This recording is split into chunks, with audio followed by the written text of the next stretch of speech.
here we go. The kitchen is all set up. My heat bead fuel is firing in the old Weber. The view, well, it speaks for itself. Today, I'm going to turn the Aussie sausage sizzle on its head. I'm going to take my lovely Italian sausages that I made with my own hands and turn them into a Mexican-style hot dog. To begin with, it's going to be Mexican, so I want to make a really nice chili sauce. What I've got here is half a cup of carrots, finely chopped, and about 1 medium white onion that I've just chopped up, mixed together, put into a pot, covered it simply with water, just covered it, and simmered it until it's very tender. And what that is going to do is give the chili sauce some texture. It'll sweeten it up a bit, take the heat out. Firstly, I'm going to have to smash up my chilies just to break them down a bit. I've got these little pepperoncini ones here, these little cherry chilies. Chop them up a little bit first to make my life a little bit easier. A little bit of salt in here.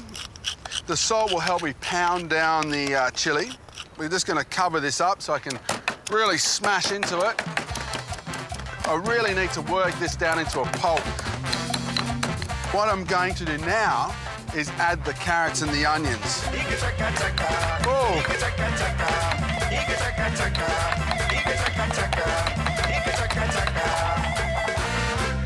Now we need to add a little bit of acidity. So we have a little bit of hot English mustard. Half a tablespoon, some limes. Just give them a bit of a roll. If you haven't got a juicer, a good way to juice a lime is get a fork, push it into the lime, squeeze and wriggle. And then finally some white wine vinegar. Okay, final taste test.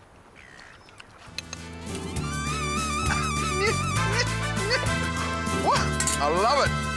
The next Mexicana ingredient is the guacamole. A couple of avocados, more lime, spring onion, and cherry tomatoes. We're using Hass avocados. Hass are the ones that have the rough textured skin. They're more squattish. The Fuerte are the long, elongated, smooth-skinned avocados. Run your knife through the avocado like so. If they're really nice and ripe, they should just twist and pull apart like so. Scoop out all the flesh. And I'm just going to really sort of just roughly mash this avocado now. Break it all down. A little bit of spring onion. 1 spring onion's more than enough. Cherry vine tomatoes, just simply half those.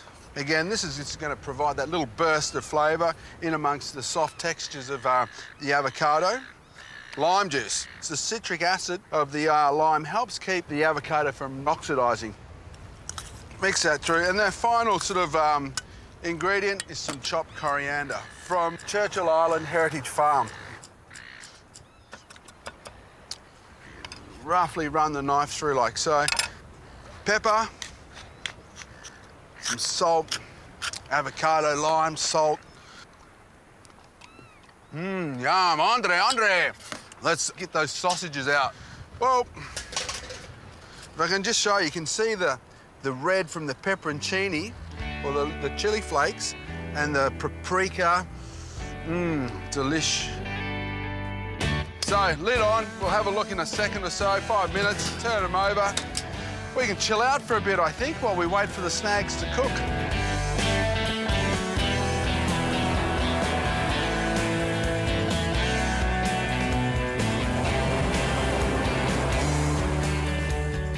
So these sausages should be ready by now. I've given them some sweet, sweet love and attention. And look at the colour. So they're cooked. Here, I've got some lovely crusty bread rolls. Now, I think it's imperative for a good hot dog to have a nice crusty roll that's got a lovely soft centre. Some of these sourdough, dense bun rolls, they're just not made for hot dogs. So what I'm going to do is just open them up, just quickly toast them over the barbecue. Got my favourite barbecue plate. Oh, I can smell that's toasting. Beautiful. Just to put a nice little crunch on these buns. Guacamole. All the way through the middle. Don't overload it. We just need a couple of tablespoons. Now let's see how our sausage fits into our bun. I reckon we need 2. Here we go. Sour cream over the top. A little bit of our cheese on top. This is just grated cheddar cheese. And then lashings of our chili sauce. And if you want just a final flourish, a little bit of coriander And there we have our Mexicana hot dog. So, Australian sausage sizzle turned on its head, and I am in heaven.